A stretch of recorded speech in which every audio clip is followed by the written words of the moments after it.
আসসালামু আলাইকুম ওয়া রাহমাতুল্লাহি ওয়া বারাকাতুহু। প্রিয় সম্মানিত ভিউয়ার, সবাই কেমন আছেন? আশা করি সবাই ভালো আছেন। আজকে আপনাদের মাঝে খুবই গুরুত্বপূর্ণ ভিডিও নিয়ে হাজির হইলাম। আমি রুবেল, মালয়েশিয়া কুয়ালালামপুর থেকে। আজকে আপনাদের মাঝে যে বিষয় নিয়ে কথা বলবো সেটা হলো অত্যন্ত গুরুত্বপূর্ণ। যারা মালয়েশিয়াতে বসবাস করেছেন এবং কি বাংলাদেশ থেকে নতুন কলিং বিষয়ে মালয়েশিয়াতে প্রবেশ করেছেন, অনেক প্রবাসীরা কিন্তু নিজের কোম্পানি রেখে অন্য একটা কোম্পানিতে যেয়ে কাজ করতেছে। নিজের কোম্পানিতে বেতন কম দেখে অন্য কোম্পানিতে যেয়ে কাজ করতেছে। অনেক প্রবাসীরা দেখা যাচ্ছে যে এক জায়গার ভিসা রেখে এবং কি এক ডিস্ট্রিক্টের ভিসা সে আরেক ডিস্ট্রিক্টে যেয়ে কাজ করতেছে। মানে এই যে মানুষ ছুটাছুটি করতেছে, এই যে মানুষ ঘোরাফেরা করতেছে, যদি একবার ইমিগ্রেশনের পুলিশের হাতে যদি ধরা পড়ে তাহলে তার অবস্থাটা কি হবে? ডাইরেক্ট কিন্তু জেলে যেতে হবে, জেল খেটে কিন্তু দেশে চলে যেতে হবে। তাহলে আপনারা মালয়েশিয়াতে থেকে বৈধভাবে কাজ করে কিভাবে টাকা উপার্জন করবেন এবং কি ফ্যামিলিকে কিভাবে বাঁচাবেন, সেই পরিকল্পনাটা আপনাকে করতে হবে। এ কারণে আপনি সঠিক চিন্তা করবেন এবং সঠিক ভাববেন যে আসলেও দৌড়াদৌড়ি পায়রা কোনো লাভ নাই। আপনার নিয়মিত কাজ হলো আপনার যে বিষয়ে আপনি আসছেন, বাংলাদেশ থেকে যে কলিং বিষয়ে আসছেন, যে কোম্পানির নামে আসছেন, সেই কোম্পানিতে আপনি কাজ করার জন্য চেষ্টা করবেন। সে কোম্পানি রেখে আরেকটি কোম্পানিতে যায় কাজ করার জন্য যাবেন না। এটা কিন্তু বেআইনি, এটা কিন্তু আপনার জন্য কপালের দুর্গতি আর কি। মানে আপনার কপালে খারাপ আসতে পারে নিজের কোম্পানি রেখে আরেকটি কোম্পানিতে যায় যদি কাজ করেন। যেহেতু আপনি যে কোম্পানির নামে আসছেন সে কোম্পানির নামে আসছেন, কোম্পানির অ্যাড্রেস আছে, সে কোম্পানি আপনাকে ভিসা লাগাইছে, সে কোম্পানি আপনাকে মেডিকেল পর্যন্ত করাইছে, আপনার ভিসাটা পর্যন্ত আপনার হাতে দিয়েছে। হয়তো ওভারটাইম কোম্পানিতে 12 মাস কখনো ওভারটাইম হয় না। বিশেষ করে ফ্যাক্টরির ভিসা যাদের, তাদের 6 মাস ফ্যাক্টরিতে উড়াধুরা কাজ চলে আর 6 মাস শাটডাউন চলে। এটাই নিয়ম ফ্যাক্টরির। মালয়েশিয়া যে কোনো ফ্যাক্টরিতে কাজ করেন এটাই 6 মাস উড়াধুরা চলবে আর 6 মাস শাটডাউনে চলবে। এই কারণে আপনার 2 টাকা বেতন কম দেখে যে আপনার নিজের কোম্পানি ফালাই দিয়ে আরেকটি কোম্পানিতে যায় যদি কাজ করবেন, এটা কিন্তু আপনি মোটেও ঠিক করবেন না। এটা হলো তাম্পাট সালা। এটা হলো মালয় ভাষাতে বলে যে তাম্পাট সালা যদি আপনি করেন, এক জায়গা থেকে আরেক জায়গায় যদি কাজ করেন, তাহলে এটা কিন্তু আপনার অপরাধ হয়ে যাবে। এটার মধ্যে যদি আপনাকে পুলিশ ধরতে পারে তাহলে কিন্তু আপনার জেল হবে। এবং কি যে কোম্পানির নামে আপনার ভিসা, সেই কোম্পানি যদি আপনাকে ফের সারাবানোর জন্য যায় তাহলে সে কোম্পানিকেও কিন্তু আটক করে দিবে। আপনার কারণে সে কোম্পানিকেও জবাবদিহি করতে হবে যে অরিজিনাল যে কোম্পানি, সে কোম্পানিতে কাজ না করে অন্য কোম্পানিতে যে কাজ করতেছে কে, সেটাই কিন্তু ধরবে। এই কারণে আপনারা যে কোম্পানির নামে আসেন সেই কোম্পানিতে বেতন অল্প হোক বেশি হোক, সেই কোম্পানিতে থেকেই কাজ করবেন। সেই কোম্পানি থেকে পালিয়ে যে আরেকটি কোম্পানিতে যায় কাজ করবেন না। যদি পালিয়ে আরেকটি কোম্পানিতে যায় কাজ করেন, 2, 4, 6 মাস কাজ করলেন, তারপর যদি ইমিগ্রেশনে ব্লক দেয় সেখান থেকে কিন্তু আপনি আটক হয়ে যাবেন। আপনাকে সারানোর কোনো মানুষ থাকবে না। এই কারণে কেউ অবৈধ হবেন না মালয়েশিয়াতে। অবৈধ হলে এমন একটা টেনশনে থাকবেন, এমন একটা চিন্তা আপনার মাথায় ঢুকবে, সে চিন্তায় আপনার জীবনটা একেবারে শেষ পর্যায়ে চলে যাবে। প্রবাসের চিন্তায় মানুষের চুল পাকে তাড়াতাড়ি, প্রবাসের চিন্তায় মানুষের হার্ট স্ট্রোক করে, প্রবাসের চিন্তায় টাকা ইনকাম করার চিন্তায়, পরিবার ফ্যামিলিকে বাঁচানোর জন্য চিন্তায় মানুষ হার্ট স্ট্রোক করে মারা যায় প্রবাসের মাটিতে। এই কাজ আপনারা বলেও কখনো করবেন না মালয়েশিয়াতে। আর দ্বিতীয় কথা হলো,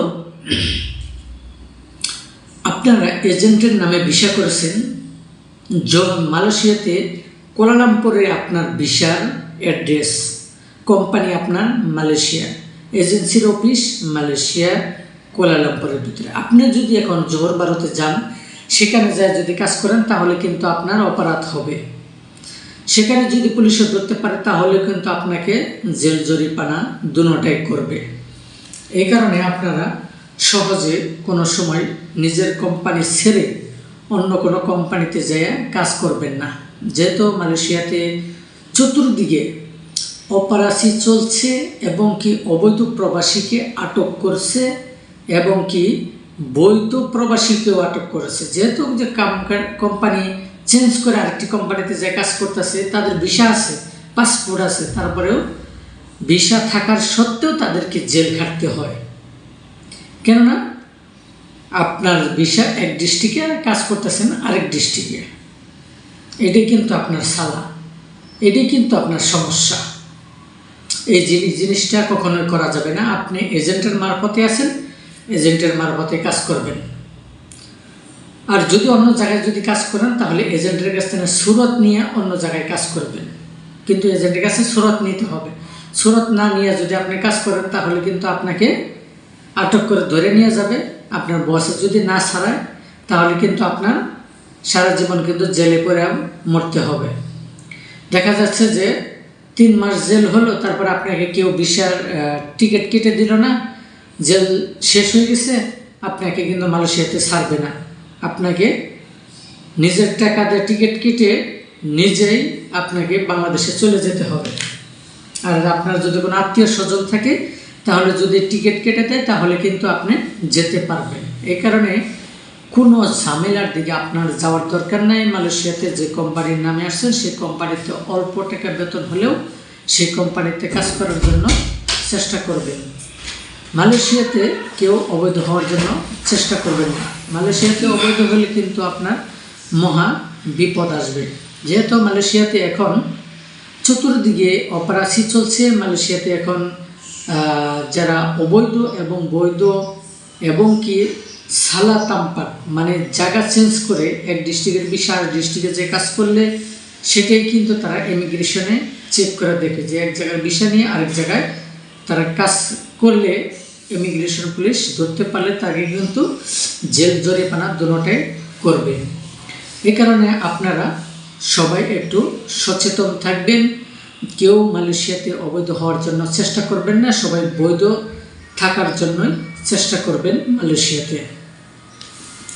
আর অনেক প্রবাসীরা দেখছি যে অবৈধ আছেন কিন্তু আপনাদের হাতে পাসপোর্ট নাই। যেহেতু কোম্পানির কাছে আপনি যে কোম্পানির নামে আসছেন সেই কোম্পানিতে পাসপোর্ট রেখে এবং কি অন্য কোম্পানিতে কাজ করতেছেন এবং কি পাসপোর্ট ফালাই দিয়ে সে কোম্পানি থেকে পালিয়ে যায় অন্য কোম্পানিতে কাজ করতেছে, তাহলে এই মুহূর্তে কিন্তু আপনার কাছে কিন্তু ভিসার ফটোকপি আছে কিন্তু আপনার পাসপোর্ট হাতে নেই।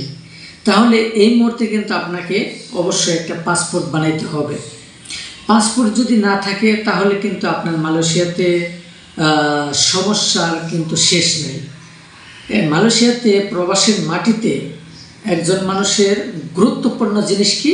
পাসপোর্ট। এই পাসপোর্ট যদি হাতে না থাকে আপনার, তাহলে কিন্তু আপনার মহাবিপদ সামনে আসতে পারে। এ কারণে সবসময় আপনারা পাসপোর্ট সাথে রাখার জন্য চেষ্টা করবেন। আপনার ভিসা থাকুক মনে না থাকুক, আপনার কাছে সাদা একটা পাসপোর্ট, ভ্যালিড একটা পাসপোর্ট অবশ্যই আপনার সাথে রাখার জন্য চেষ্টা করবেন। যেহেতু আপনার ডকুমেন্ট যে আপনি একজন বাংলাদেশের নাগরিক, যেহেতু আপনার কাছে পাসপোর্ট আছে। যদি আপনার কাছে পাসপোর্টই না থাকে, ইমিগ্রেশন পুলিশ অথবা মালয়েশিয়ার পুলিশ যারা ধরে, যদি আপনাকে ধরে যদি আপনার হাতে যদি কোনো ডকুমেন্ট না পায়, যদি পাসপোর্টের ফটোকপি যদি না পায়, পাসপোর্ট অরিজিনাল যদি না পায়, তাহলে কিন্তু তারা কিভাবে বুঝবে যে আপনি কোন দেশের নাগরিক? এই কারণে অবশ্যই আপনার পাসপোর্ট হাতে রাখতে হবে এবং কি ভিসা থাকুক আর নাই থাকুক অবশ্যই নিজের হাতে পাসপোর্ট রাখার জন্য চেষ্টা করবেন। আমি এই মুহূর্তে যে কিছু কথা বললাম, এই কথার মধ্যে যদি কোনো মানুষের যদি কোনো উপকার আসে তাহলে অবশ্যই আমার এই ভিডিওতে একটা লাইক এবং একটি কমেন্ট করার জন্য চেষ্টা করবেন। যেহেতু যদি ভিডিওটা ভালো লাগে অবশ্যই আমার ইউটিউব চ্যানেলটা সাবস্ক্রাইব করবেন এবং বেশি বেশি শেয়ার করার জন্য চেষ্টা করবেন। আমি ভিডিওটা বেশি লম্বা করব না, সবাই ভালো থাকবেন, সুস্থ থাকবেন। খুদা হাফেজ, আসসালামু আলাইকুম।